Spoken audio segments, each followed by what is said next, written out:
Il-Ministeru għall-Ambjent permezz ta' Ambjent Malta kiseb il-permessi meħtieġa biex ikompli jirriġenera wied Inċita f'park għall-familji li issa se jiġi estiż b'aktar minn 7,000 metru kwadru. Dan l-iżvilupp qed iseħħ għali 20,000 metru kwadru ta' art irritornat lura lill-pubbliku.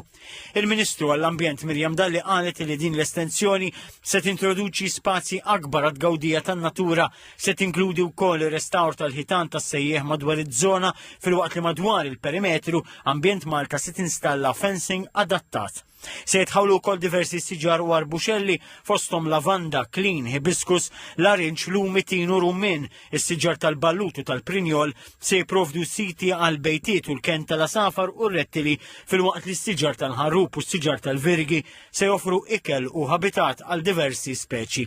Se jiġu żviluppati wkoll karatteristiċi bħalma huma struttura tal-ilma, bankiet tal-pikniks, strutturi tad-del u faċilitajiet pubbliċi. Id-Direttur Ġenerali ta' Ambjent Malta Herman Gallia spjega li qed isir kull sforz biex inżammu l-karatteristiċi naturali taż-żona filwaqt li tiġi żgurata l-ogħla livell ta' sigurtà għall-viżitaturi kollha. Is-Sur Gallia qal li l-proġett jibbilanċja s-sensittività ekoloġika mal-ħolqien ta' spazju li jilqa' u li huwa aċċessibbli. Min-naħa tagħha l-Ministru Dalli fakret fl-importanza tal-widien bħala riżorsa naturali li jistħoqilhom preservazzjoni u użu sostenibbli. Hija qalet li l-proġett fuq Inċita se joffri aktar spazju ħodor u jtejjeb l-ambjent.